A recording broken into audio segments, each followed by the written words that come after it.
नमस्कार दोस्तों। तो दोस्तों कंटिन्यू करते हैं अपने ई कॉमर्स के लेक्चर को। और हम आ गए हैं 22 पेज पे। Risk management options for E payment. मतलब हमने ये देख लिया कि भाई रिस्क तो है, अब रिस्क तो हर जगह है, लेकिन उस रिस्क को मैनेज कैसे करना है।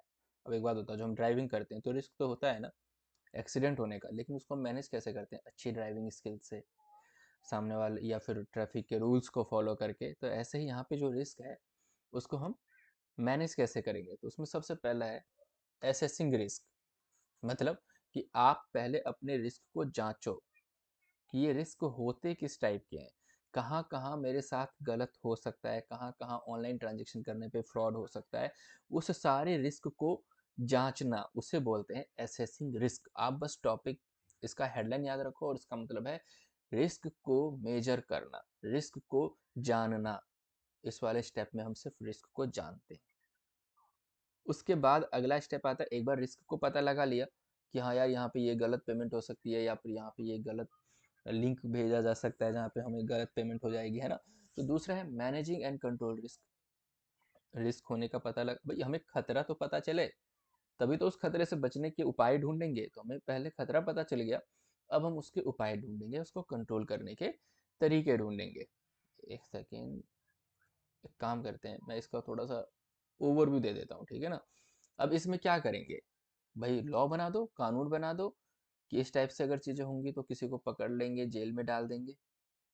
अच्छा तरीके से टेलीकम्युनिकेशन, जो कम्युनिकेशन सर्वर है वो होने चाहिए, ठीक है। तो देखो, सिक्योरिटी पॉलिसी एंड मेजर्स, कि भैया सिक्योरिटी पॉलिसी बनाओ, कानून बनाओ कि कोई ऐसे फ्रॉड करता है तो उसके साथ क्या क्या चीज़ें होंगी।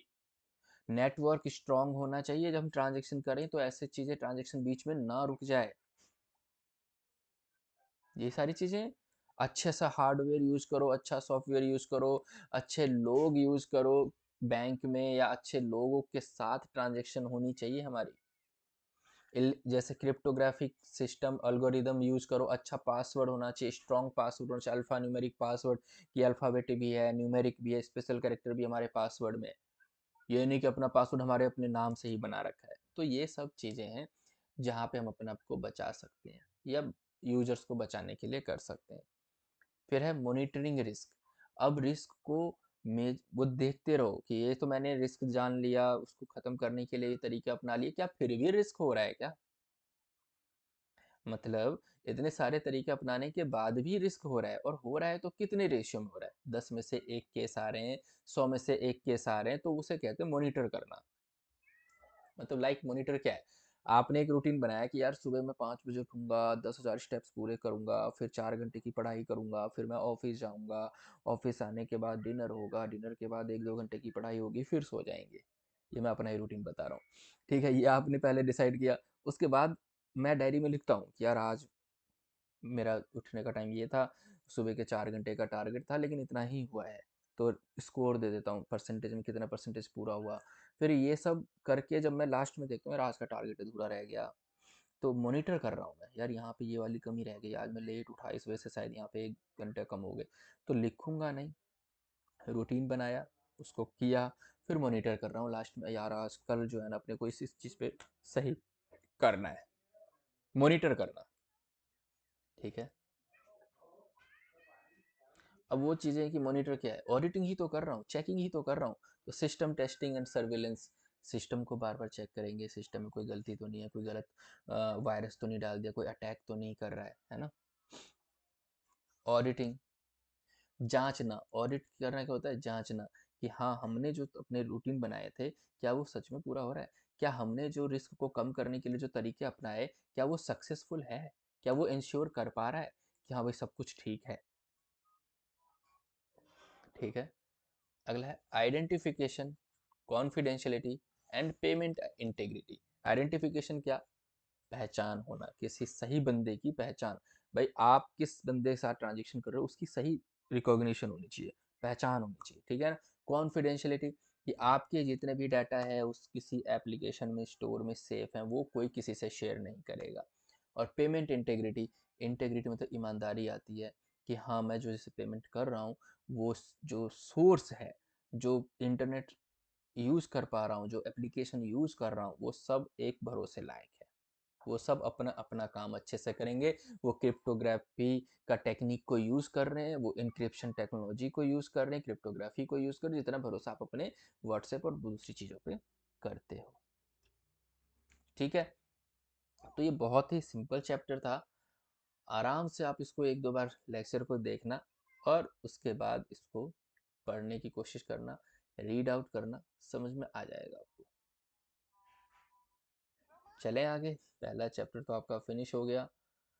अब अगला चैप्टर है lesson number 2, e marketing, e tailing, online services, e auction, online portal. तो अब हम आ गए हैं 27 पेज पे। अब ये ई मार्केटिंग क्या है, ई टेलिंग क्या है? E tailing, online services, e auctions, online portal, online shopping, online learning, e publishing and e entertainment. तो ये सब चीज़ें हम देखेंगे और बहुत सारी ऐसी चीज़ें जो आप कर रहे हो तो आपको पता चलेगा। चलो जी, इलेक्ट्रॉनिक मार्केटिंग। अब एक बात बताओ, पहले जो मार्केटिंग होती थी वो कैसे होती थी? बड़े बड़े पोस्टर्स लगते थे।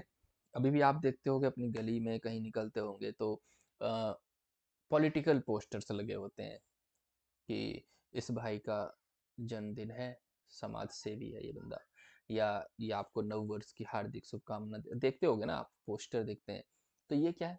मार्केटिंग कर रहा है वो बंदा अपनी, लेकिन इलेक्ट्रॉनिकली नहीं कर रहा है, वो फिजिकल वर्ल्ड में आके कर रहा है कि आपको पोस्टर दिख रहा है। लेकिन इलेक्ट्रॉनिकली कैसे होगा? उसी पॉलिटिकल पार्टीज के बहुत सारे फेसबुक पे पेज बने होंगे, बहुत सारे इंस्टाग्राम पे उनके अकाउंट क्रिएटेड होंगे, बहुत सारे यूट्यूब पे चैनल्स होंगे और वो अपने अपनी बात को वहाँ पे रख रहे होंगे, प्रमोट कर रहे होंगे, व्हाट्सएप पे एक दूसरे को भेज रहे होंगे, जैसा कि हर वक्त होता है।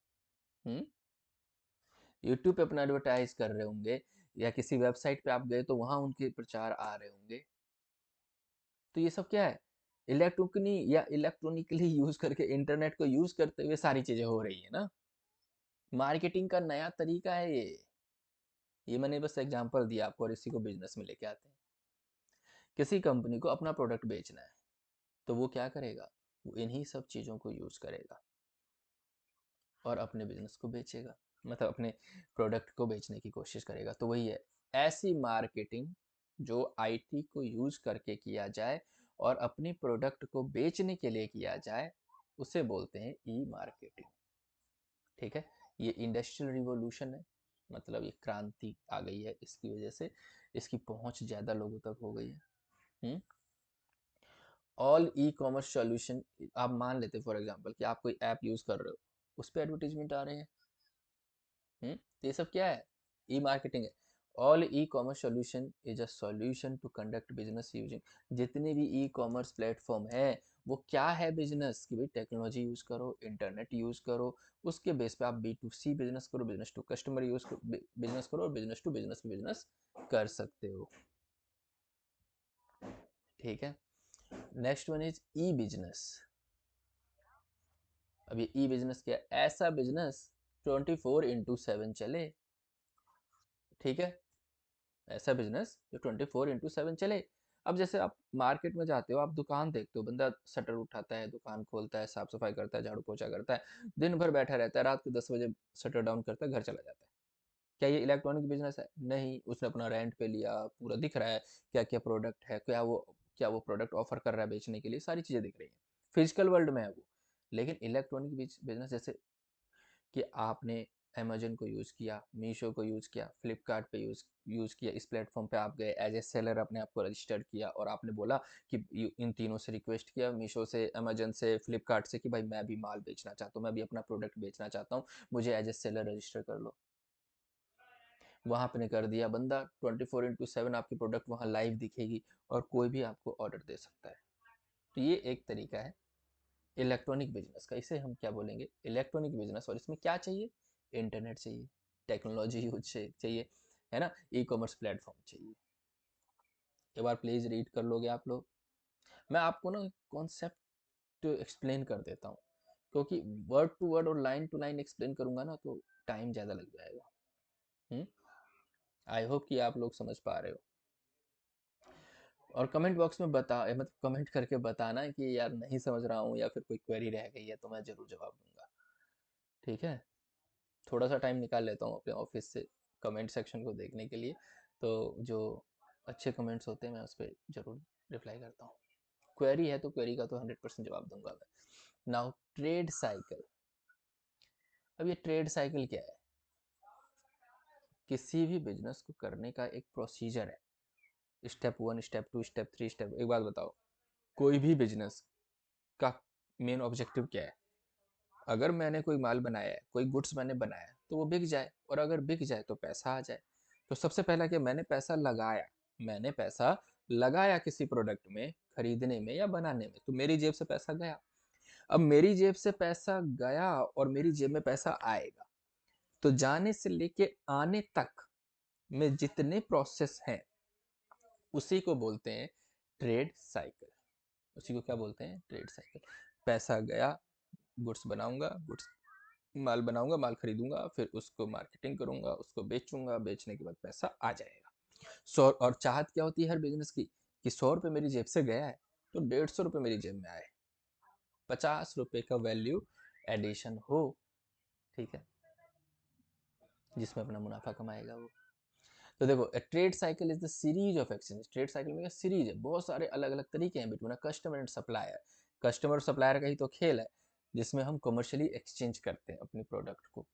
General trade cycle consist of 4 phases. अब कौन कौन से वो 4 फेजेस हैं? पहला है प्री सेल्स, मतलब पहले सप्लायर को ढूंढो, उससे नेगोशिएट करो, भाई तू मुझे माल दे देगा, टाइम पे दे देगा, मुझे इस पे बिजनेस करना है। फिर एग्जीक्यूट करो, भैया उसको बंदे को बोलो कि भैया मैं तुझे ऑर्डर दे रहा हूँ, डिलीवरी दे हमें। ठीक है, सेटलमेंट करो। अब आपने अपना ये सब खरीद लिया, आप किसी और को बेच रहे हो तो उससे पैसा, इनवॉइस इशू करो, उससे पैसा ले लो।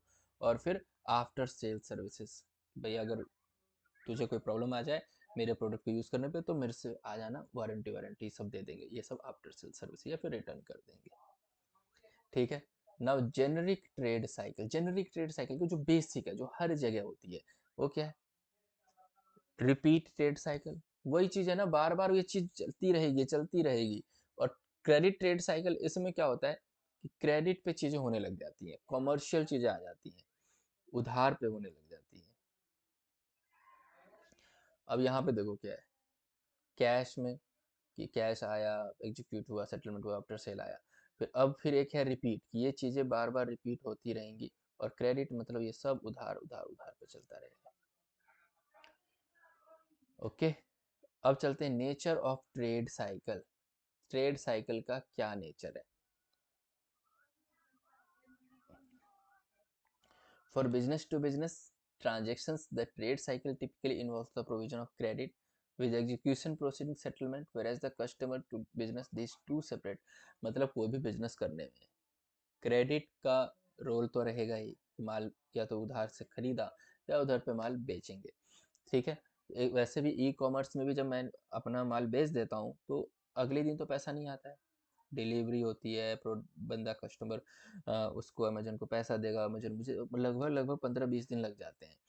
तो the nature of trade cycle can indicate the e commerce technology most suited the exchange. तो ये जो कब पैसा आ रहा है, क्या सर्कल घूम रहा है, वही उसका ट्रेड साइकिल कहलाता है। अब यहाँ पे देखो क्या है, सप्लायर को सर्च करना, नेगोशिएट करना, डिलीवर करना, इनवॉइस इशू करना, और आफ्टर सेल सर्विसेज आ जाना। ये जो ईडीआई है, इलेक्ट्रॉनिक डाटा इंटरचेंज, मतलब इलेक्ट्रॉनिकली आपके पास ऑर्डर आ रहा है, आप एग्जीक्यूट कर रहे हो, वो पेमेंट आपसे कलेक्ट कर रहा है, आपको पेमेंट दे रहा है, ये ईडीआई सिस्टम घूम रहा है। ठीक है, ये ईडीआई ट्रेड साइकिल है। नेक्स्ट वन इज कस्ट consumer transaction 10 to 1 of at least every each time and payment is made at the time of the order। अब कई बार क्या होता है ना, जब आप जब ऑर्डर करते हो तो पेमेंट तो करनी होती है, ऐसा थोड़ी ना होता है। या तो कैश ऑन डिलीवरी है तो अलग बात है, लेकिन ऑनलाइन पेमेंट होनी होती है तो आप कर देते हो। तो ये ट्रांजेक्शन घूमती है। Internet e commerce is the technology, internet को यूज़ करते हुए आप सर्च करते हो, ऑर्डर करते हो, डिलीवरी हो जाती है, पेमेंट कर देते हो, आफ्टर सेल सर्विस मिल जाती है। और इधर प्री सेल्स है, एग्जीक्यूशन आफ्टर सेल, और सेटलमेंट हो जाती है। तो ये ई कॉमर्स के तरीके हैं। अब आगे चलते हैं सप्लाई चेन। सप्लाई चेन का बड़ा रोल है, ये वो सपोर्ट सर्विसेज होती हैं या प्रोवाइड करते हैं जिसकी वजह से कोई बिजनेस आगे चलता है। तो क्या हम इसको अभी करें या फिर नेक्स्ट लेक्चर में करें? अभी कर सकते हैं। अभी थोड़ा सा इसको देख लेते हैं क्या कर रही है। शिबू देखो देखो, आप क्या कर रहे हो? ये तो सब पढ़ रहे हैं। नहीं पापा। आप क्या कर रहे हो? आप क्या कर रहे हो? दिखा दो एक बार। ये देखो।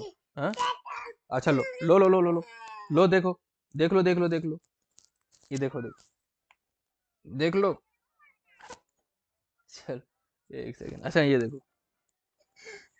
ना ना देख लो देख लो, sorry sorry sorry sorry sorry sorry. देख लो देख लो देख लो देख लो देख लो, ये देखो कौन आ गया। नाराज हो गई। एक सेकंड यार। अच्छा देख लो देख लो देख लो, मैं कुछ नहीं कह रहा। देखो देखो देखो देखो, ये देखो क्या कह रहा है बाबू। देखना ये क्या क्या लगा दिया इसके मुंह पे। सॉरी।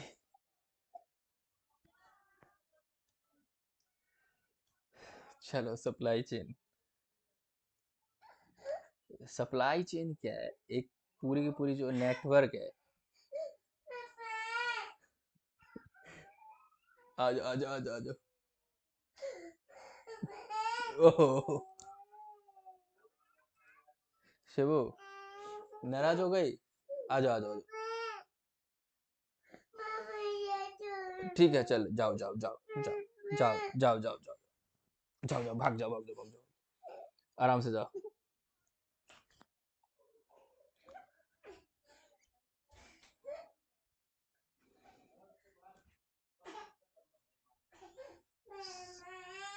सॉरी।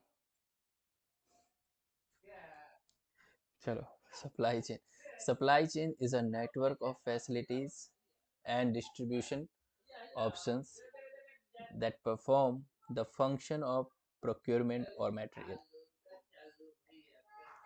यार नेक्स्ट लेक्चर में करते हैं, रो रही है।